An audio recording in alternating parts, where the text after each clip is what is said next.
성령으로 감동하여 주셔서 믿음도 주시고 하나님의 음성도 들려지게 하시고 새롭게 하시는 역사가 있게 될 줄로 믿습니다. 할렐루야.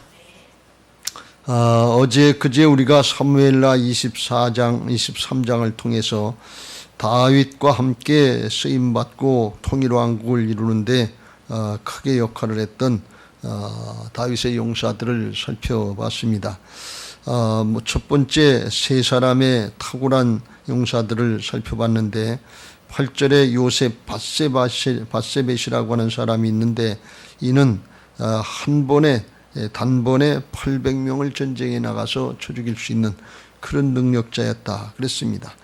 9절에 엘르아살이라고 하는 사람은 이제 블레셋 사람들이 쳐들어올 때 이스라엘 백성들은 도망갔지만 그가 나가서 손이 피곤하고 그의 손이 칼에 붙기까지 블레셋 사람들과 맞서서 싸웠다 그랬어요.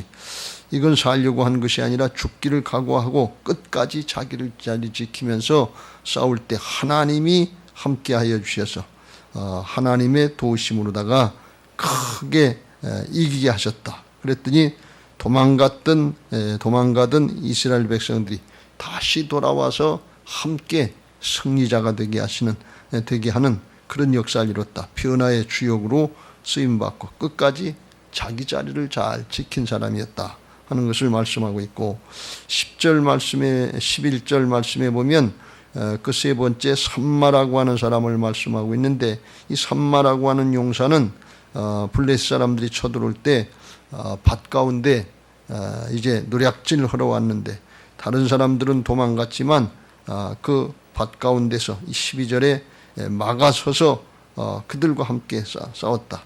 무너져 내리는 곳에서 막아서서 끝까지 싸우니까 여호와께서 큰 구원을 그를 통해서 이루셨다. 그래서 끝까지 막아서서 이제 가정을 위해서, 목장을 위해서, 다음 세대를 위해서, 이제 교회를 위해서, 또 나라와 민족을 위해서 무너지는 부분에서 막아서서 자기 사명을 감당하고 싸우려고 할 때 하나님이 함께 하셔서 하나님의 의로 쓰임받게 하시고 하나님이 찾으시는 그 한 사람이 되게 하실 줄로 믿습니다. 우리들에게도 이런 은혜가 있어야 될 줄로 믿습니다.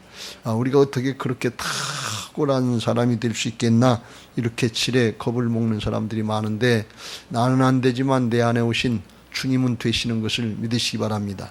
그래서 우리가 영적으로 주님과 영으로 하나가 된 그리스도의 하나님의 자녀들이여 그리스도의 좋은 군사들이라고 하는 것을 영적인 신분을 깨닫고 자기를 부인하고 순종하려고 할 때 하나님이 함께 하셔서 다윗의 첫 번째 세 용사와 같이 탁월하게 쓰임받는 은혜가 있게 될 줄로 믿습니다.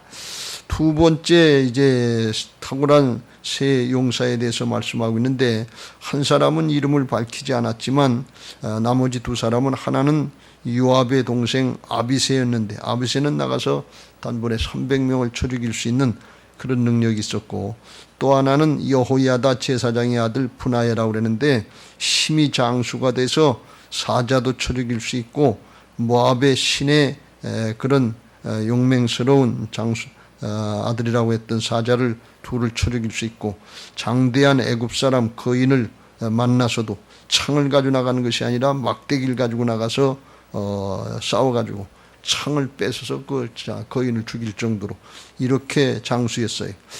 이런 사람이 있고 한 사람 이름이 안 나왔는데 이들은 첫 번째 세 사람들과 비교할 때 능력은 조금 떨어지지만 죽기까지 정말 모든 혼신의 힘을 다해서 싸우는 충성심 그런 헌신도 이런 건 같다 그렇게 볼 수가 있습니다.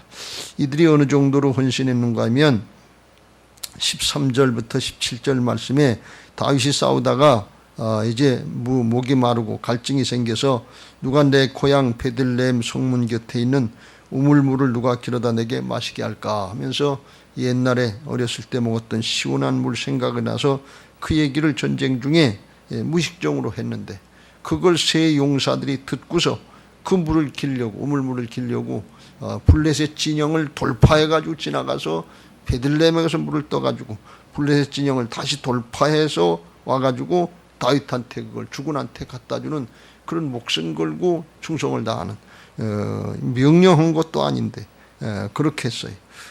그래가지고서 그걸 다윗이 받아가지고 이걸 어떻게 먹겠냐. 이건 물이야 우물물이 아니라 이들의 생명을 건 피다. 피를 어떻게 하면 피에는 생명이 있고 그 피의 생명은 하나님이 주관하시는 거니까 내가 마실 수가 없다. 하나님의 전해드린다 해서 하나님 앞에 드렸던 것을 볼 수가 있습니다. 이와 같이 자기 주군의 그런 마음의 소원, 뜻이 뭔가 하는 것을 깨닫고는 그걸 하려고서 목숨을 바치려고 했던 사람이. 근데 이건 이게 무모한 짓 아닌가? 그렇게 우리가 인간적으로 생각하는데 성경에서는 이 구약이나 신약이나 이걸 통해서 뭘 말씀하고 있는가 하면 예수님을 말씀하고 있는 것입니다. 예수님이 하나님 아버지의 뜻이 무언가 하는 것을 깨달으시고 온 인류를 죄악 가운데 구원해 주려고 하시는 그 뜻을 깨달으시고 하나님이 명령해서가 아니라 자원하셔서 하셨다고 그랬어요. 종의 형체를 입고 육신의 몸을 입고 이 땅에 오셔서 하늘 보좌를 버리고 오셔서 죽기까지 순종하시고 하나님의 뜻을 이루시는데 마지막엔 이게 힘들고 어려운 일이니까 아버지여 내 뜻대로 마옵시고 아버지의 뜻대로 되길 원합니다. 겟세마네 동산에서 땀방울이 핏방울이 되도록 기도하셨어요. 이 세 용사, 두 번째 세 용사가 피의 물을 떠온 것 같은 피를 자기들의 피를 다윗왕한테 드린 것 같은 그런 모습인데 예수님도 십자가에서도 보혈을 흘리셨지만 땀방울이 핏방울이 되도록 기도하셨단 말이에요. 그리고 자기 뜻을 이제 부인하고 내 뜻대로 마옵시고 아버지의 뜻대로 하옵소서 하면서 기도하시고 자기를 부인하고 십자가 지시고 부활하시고 성령을 다시 오셨는데 그걸 이제 누구든지 깨닫고 믿는 자들은 예수님의 십자가 부활과 성령의 역사를 믿는 자들은 그 마음속에 다윗은 못 마셨지만 우리들에게는 영원한 생명의 생수를 마실 수 있는 것을 믿으시기 바랍니다. 이게 생수예요. 이게 예수님을 말씀하고 있는 것입니다. 예수님의 정신인 것입니다. 그래서 요한복음 4장 13절에 예수님이 그랬어요. 이 사마리아 여인을 만나셔서 세상의 것으로 목말라하고 갈증하고 있는 이 여인에게 물 좀 달라고 하면서 이 물을 마시는 자마다 다시 목마르려니와 내가 주는 물을 마시는 자는 영원히 목마르지 아니하리라 그랬는데 그게 뭔가 하면 성령의 생수인 것입니다. 요한복음 7장 37절 이후에 누구든지 목마르거든 내게로 와서 마시라. 그래서 그 배에서 생수의 강이 흘러넘치라 그랬는데 그 생수는 성령의 생수인 것입니다. 영원히 목마르지 않는 생수. 그걸 누가 그런 그 성령의 역사를 이룰 수 있느냐? 오늘날도 예수님처럼 자기를 부인하고 내 뜻대로 하려고 하지 않고 하나님의 뜻, 아버지의 뜻을 따라서 행하려고 하는 사람들에게 성령의 역사, 생명의 역사를 이루게 하실 줄로 믿습니다. 바라기는 여러분 모두에게 이런 은혜가 있게 되시길 주의 이름으로 축원합니다. 그리고 오늘 이제 본문의 24절부터는 다윗의 군사 이제 쓰임 받은 용사들 중에 30명을 말씀하고 있는데 첫 번째 세 사람의 용사, 두 번째 세 사람의 용사들하고는 비교가 안 되지만 그래도 나름대로 이게 다윗 왕의 역사에 하나님의 역사에 쓰임 받은 사람들입니다. 우리가 생각하면 첫 번째 세 사람의 용사, 두 번째 세 사람의 용사, 이게 대단한 인물들이니까 그것만 생각하고 그런 사람들만 쓰임 받는 걸로 이렇게 생각하기 쉬운데 그건 그렇지 않고 성경에 보면 그 외에 오히려 그렇게 탁월하지 않지만 정말 하나님 앞에 이름도 없이 빛도 없이 쓰임 받는 사람들이 더 많다는 사실을 우리는 깨닫고 나는 뭐 그렇게 안 되는데 어떻게 쓰임 받을 수 있나 그런 걱정들 하시지 말고 있는 그 자리에서 모두가 다 쓰임 받을 수 있는 것을 믿으시기 바랍니다. 오늘 그 말씀을 좀 나누려고 해요. 여기 이제 이 사람들은 이름은 나왔지만 어떻게 했는지 어떻게 이제 쓰임 받았는지 그런 것들은 잘 없어요. 그리고 성경에는 또 이름도 없이 쓰임 받은 사람이 많아요. 예를 들면 압살롬이 반란을 일으켰을 때 반란 제압한다고 그러다가 전쟁에 나가서 죽은 사람이 2만 명이다 그랬는데 어떻게 싸웠는지 어떻게 죽었는지 이름이 뭔지 알 수도 없어요. 그야말로 이름도 없이 빛도 없이 그렇게 죽어간 사람들이 하나님 나라 역사에 많단 말이죠. 그런데 그러면 그건 아무것도 아니냐? 아니에요. 그게 아니고 그 하나하나 다 하나님 앞에는, 하나님 나라에는 다 기록되어 있고 다 그 상급으로 면류관으로 갚아주시는 은혜가 있는 것을 믿으시기 바랍니다. 요한계시록 21장에 거기 하나님이 심판하시는 하나님 백보자 심판 앞에 책이 두 가지가 있는데, 하나는 구원받은 사람들의 이름을 쓰는 생명책이 있다고 그랬고, 하나는 그 행위들을 다 기록하는 책들. 이 행위는 많으니까 이건 많이 기록하니까 이름 기록하는 거는 그냥 이름만 쓰면 되는데, 행위는 그 행위를 다 기록해야 되니까 책들이 있다고 그랬어요. 그래서 이 그 나중에 심판하실 때 하나님이 그 행위대로 심판을 받고 다 이제 천국과 지옥으로 갈라지고 행위대로 다 갚아주신다고 그랬어요. 그러니까 여기 땅에서 이름도 없이 빛도 없이 난 뭔가 이렇게 생각하실 분들이 있는데, 전혀 그게 아니라고 하는 사실을 꼭 믿으시기 바라고, 있는 그 자리를 잘 지키시고 끝까지 믿음의 승리자들 되시길 주의 이름으로 축원합니다. 오히려 이 세상에서 신앙하면서 이런 복 저런 복 난 다 받았다고 그랬는데, 그런데 하나님 나라에 가보면 여기서 복을 다 받으면 하나님 나라에서 받을 복이 없는 그런 사람도 많아요. 여기서 다 누렸는데 그거 가지고 잘 감당을 못해서 하나님 나라 가보면 받을 복이 없다. 부자가 천국 들어가기 힘들다는 것처럼 그런 경우가 있다는 사실을 알고, 여기 땅에서 하나님이 나한테 뭘 주셨냐 안 주셨냐 이런 거 걱정하시지 말고 있는 그 자리에서 예배생활 기도생활 잘하시고 주신 사명 내 자리 잘 지키시기를 예수님의 이름으로 축원합니다. 할렐루야.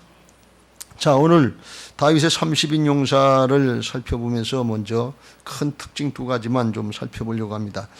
이 다윗의 30용사들은 이스라엘 12지파의 사람들 여기저기서 다 이제 불러서 이제 택해서 선택받고 쓰임받은 사람들인데, 그런데 그 중에는 그 출신이라든지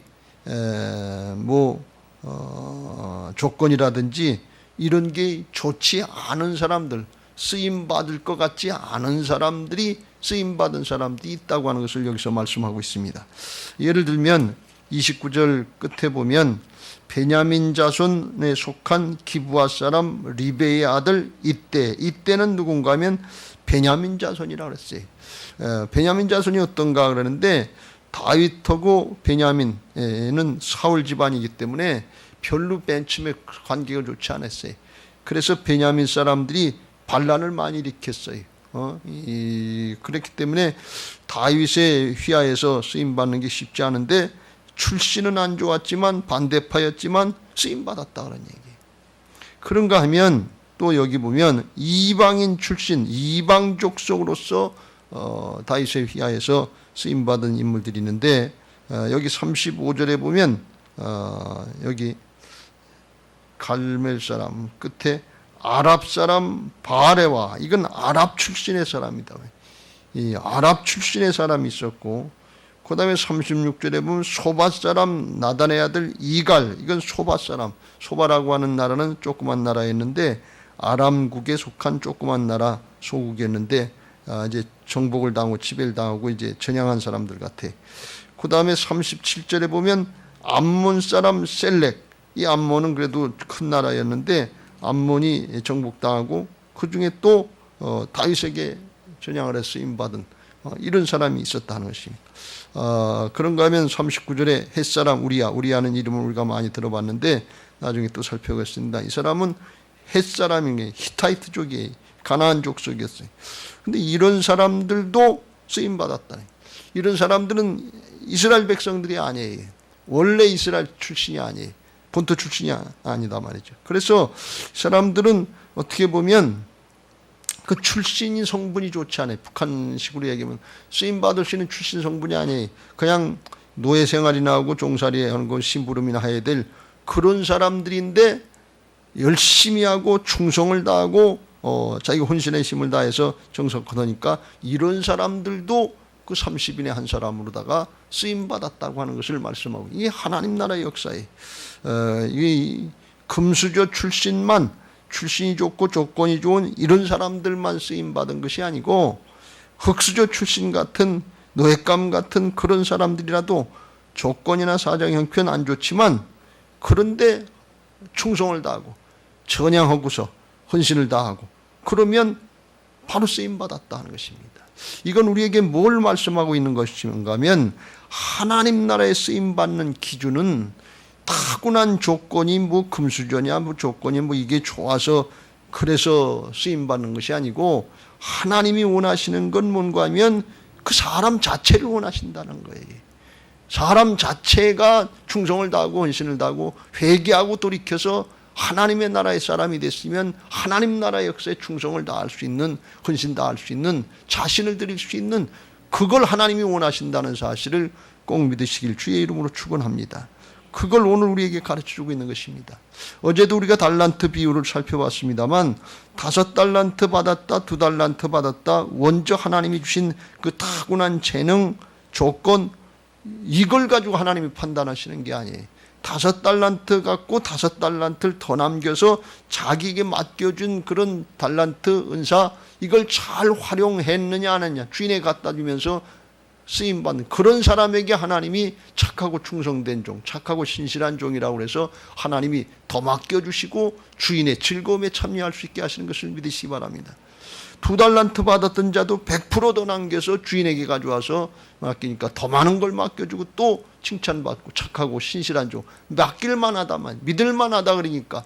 그런데 그건 5달란트 받은 자와 2달란트 받은 자를 비교해보면 비교가 안 되지만, 양적으로는 비교가 안 되지만 사람이 어떠냐 그러니, 충성도나 헌신도는 똑같이 100%다 그러니, 그러니까 똑같이 칭찬해, 똑같이 인정받고 쓰임받는다 하는 것입니다.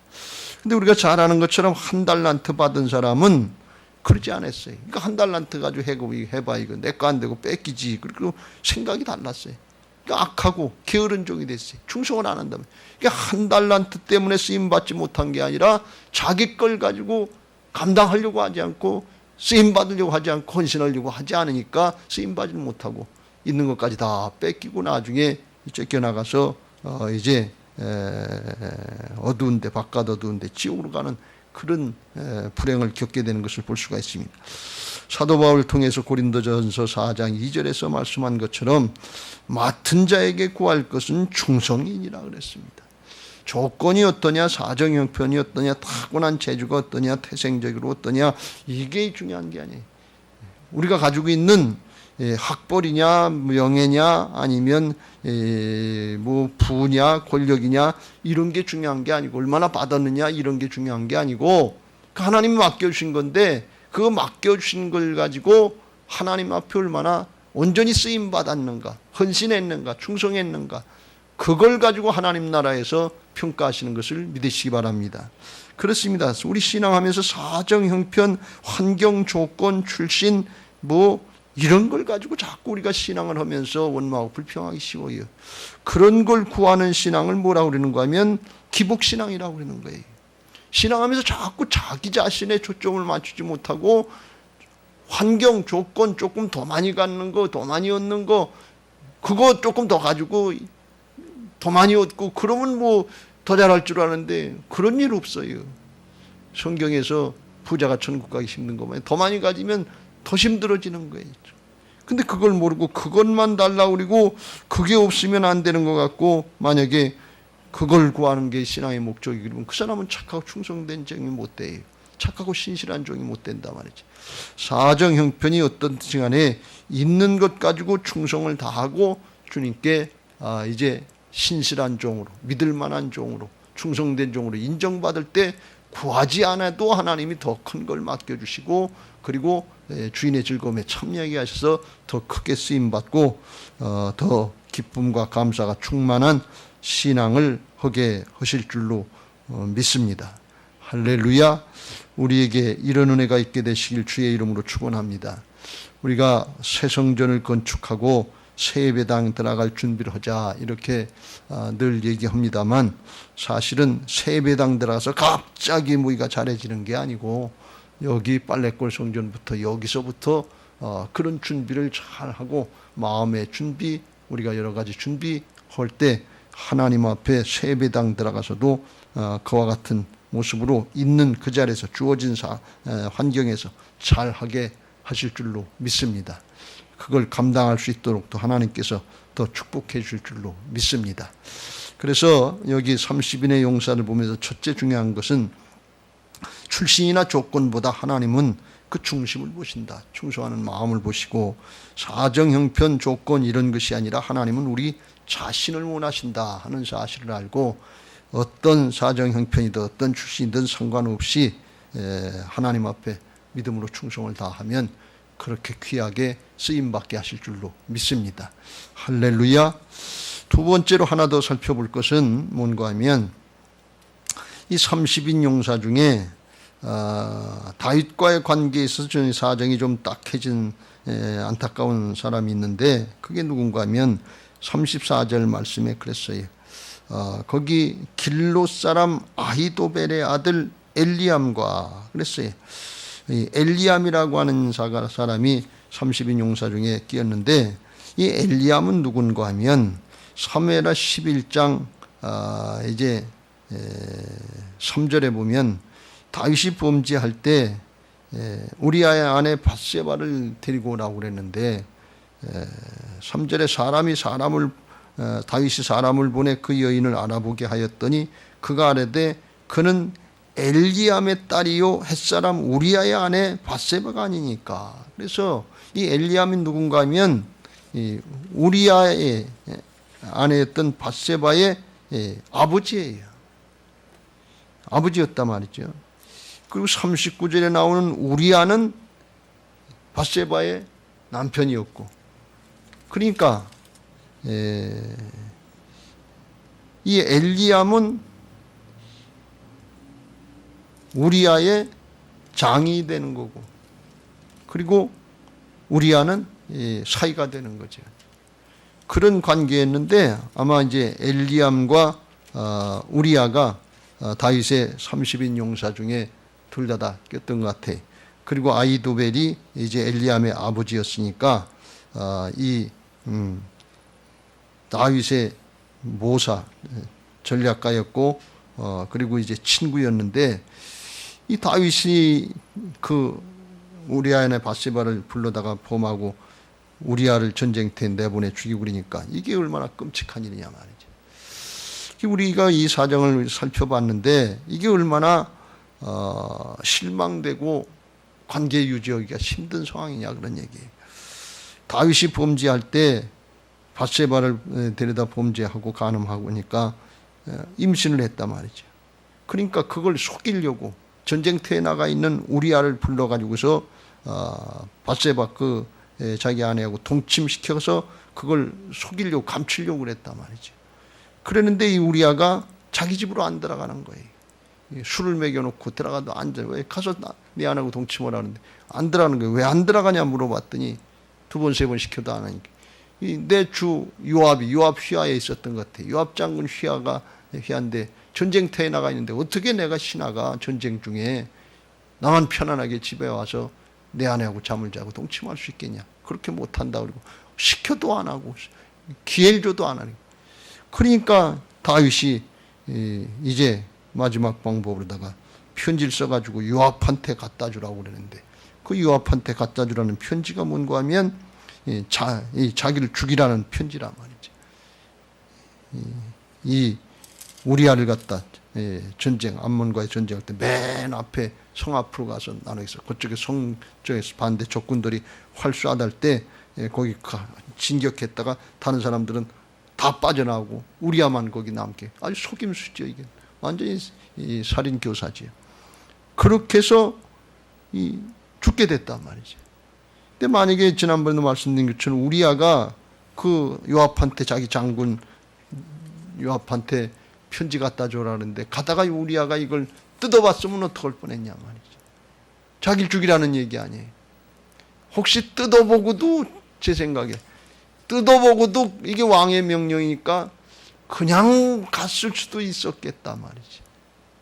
그건 모르는 일이에요. 뭐 뜯어보지 않았겠지만 혹시 뜯어봤어도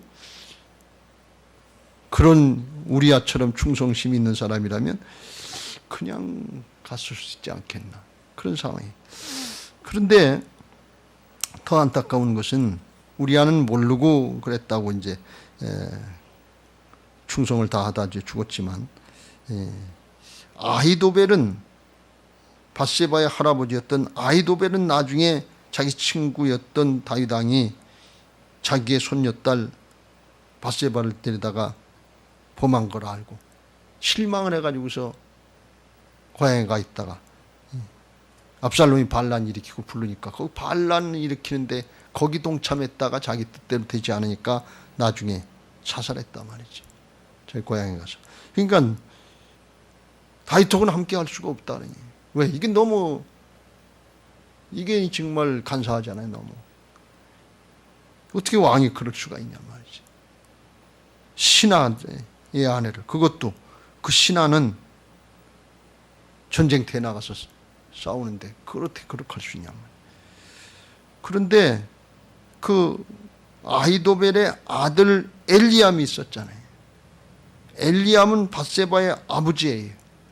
자기 아버지 아히도벨은 다윗왕하고 친구인데 그걸 못 보고서 배신하고서, 배신할 수밖에 없는 상황에 압살롬 편에 서서 배신하고서 뜻대로 안 되니까 죽었지만 엘리암은 배신했다는 얘기가 안 나온다. 그러니까 자기 딸 그렇게 했고 사위를 그렇게 죽인 다윗왕의 모습에 대해서 나중에 알았을 텐데, 그런데 그걸 배신하지 않고 끝까지 30인 용서에 믿음을 지켰다 하는 것입니다. 여러분, 어떻게 이런 일이 있을 수 있겠는가? 어떻게 그런 경우에 신뢰를 유지하고 관계를 유지하고 믿음을 유지할 수 있겠는가? 여러분, 신앙에 있어서, 성경에 있어서 어떻게 이런 얘기들을 써놓는가? 근데 여러분, 이게 뭔가 하면 이게 순교의 정신이에요. 이게 순교자의 모습이라는 것을 여러분 명심하시길 주의 이름으로 축원합니다. 순교라는 게 뭡니까? 우리가 주님을 위해서 일하고 복음을 위해서 일하고 하나님 나라를 위해서 일하는데, 여기 땅에서는 그 하나님이 주는 게 없는 거예요. 배신당하게 하고 멸시당하게 하고 핍박당하게 하고 고난당하게 하고 마지막에는 그냥 죽는 거예요. 이름도 없이 빛도 없이. 토마스 선교사 같은 분은, 그분 한국에 와서 뭐 저경겹색의 그 시어머니에서 상선에서 성경책 대동강변에서 던지고, 그리고 총에 맞아 죽었단 말이지. 뭐 받은 게 없어요, 아무것도. 저기 양아진인가 거기 가보면, 거기 가보면 선교사들 죽은 묘에 가보면 한국에 와가지고선 뭐 받은 대우가 없어요. 아주 젊은 나이에 아가씨로다가 또는 뭐 총각으로다가 그렇게 풍토병 앓다가 그렇게 죽은 분들이 많단 말이지. 그 뭐 여기 땅에서 뭘 얻은 게 있냐 말이지. 예수님을 위해서, 죽은 다윗을 위해서 일하는데 결과가 이거냐, 그런 얘기예요. 그런 생각이 들 거 아니에요. 우리가 하나님을 위해서, 주님을 위해서, 복음을 위해서 했는데 하나님 저한테 주신 게 뭔데요? 똑같은 상황이에요. 여러분, 이게 순교자의 정신인 것을 믿으시기 바랍니다. 어떻게 이런 일이 있을 수 있나? 다윗이 어떻게 그렇게 끔찍한 일을 할 수 있고 엘리야는 어떻게 이런 가운데서 믿음을 지킬 수 있나? 가만히 생각해 보니까 이게 순교자의 정신이란 말이죠. 하나님 저한테 이렇게 하실 수 있습니까? 만약 그런 마음 가지고 우리가 신앙으로 사역한다면 신앙이 어렵고 힘들 때는 유지가 안 될 수 있고 사명, 사역 감당할 수 없는 거예요. 만약 그렇게들만 신앙을 했다면 초대교회 이래로 그 신앙이 오늘날 우리에게 전해지지 않았을 거예요. 형통한 거 좋고 복 받는 거 좋고 은혜 받는 거 좋고 그 정도로만 했다, 좋을 때 정도로만 그런 신앙을 하고 기복신앙을 했다면 어떻게 그 신앙이 어렵고 힘들 때 핍박의 시대에 견뎌왔겠냐면, 우리나라도 뭐 일제 36년도 있고 6.25 때도 있고 고비고비 어려운 고비가 있는데, 신앙의 본질을 우리가 잘 알아야 돼. 생명력 있는 신앙, 끝까지 남는 신앙은 이 순교자와 같은 신앙인데, 증인이라고 하는 것은 이게 뭔가 하면 마타라운데 이게 순교자의 정신가제의 예수 그리스도의 증인이 될 수 있고 복음의 증인이 될 수 있는 것을 믿으시기 바랍니다. 그런데 그걸 어떻게 하는가 하면 그건 성령의 역사로만 되는 것을 믿으시기 바랍니다. 성령의 역사로 하나님 나라가 믿어져서 영원한 것이 확실하게 믿어질 때만 순교할 수 있지. 목숨 둘 가지고 사는 사람 있어요? 성령의 역사로 주님의 사랑이 마음에 정해지고 정말 복음의 열정, 구령의 열정으로 마음에 새겨질 때 예수님의 마음 가지고 할 수 있는 것을 믿으시기 바랍니다. 한 영혼 한 영혼 구원하고 하나님 나라를 바라볼 때 그때 순교자의 정신을 감당할 수 있는 것입니다. 사도행전 1장 8절에 오직 성령이 너희에게 임하시면 권능을 받고 예루살렘과 온 유대와 사마리아 땅끝까지를 내 증인이 되리라.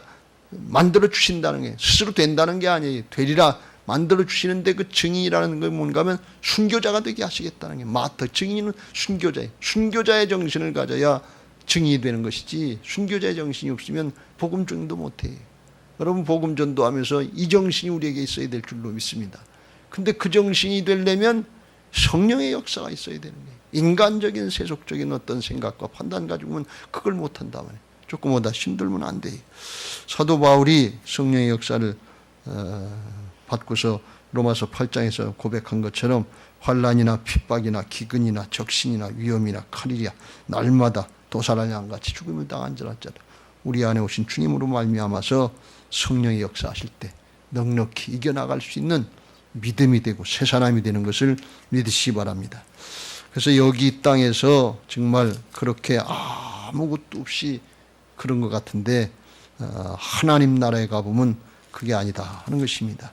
우리가 요한계시록을 통해서 한번 살펴본 것처럼 요한계시록 7장에 하나님의 보좌 앞에 주님의 보좌 앞에 그때 이제 흰옷을 입고 종려가지를 흔들면서 능히 셀 수 없는 무리 14만 4천에 속한 그런 이제 무리들이 있는데 찬양을 하는데 구원하심이 보좌에 앉으신 우리 하나님과 어린 양께 있도다 하면서 찬양을 하고 경배하고 있는데 그때 장로 중에 하나가 응답하여 나에게 이르되 이 흰옷 입은 자들이 누구며 또 어디서 왔느냐 이걸 물어보니까 내가 말하기를 내 주여 당신이 아나이다 그랬더니 그가 나에게 이르되 이는 큰 환난에서 나오는 자들인데 어린 양의 피에 그 옷을 씻어 희게 하셨느니라.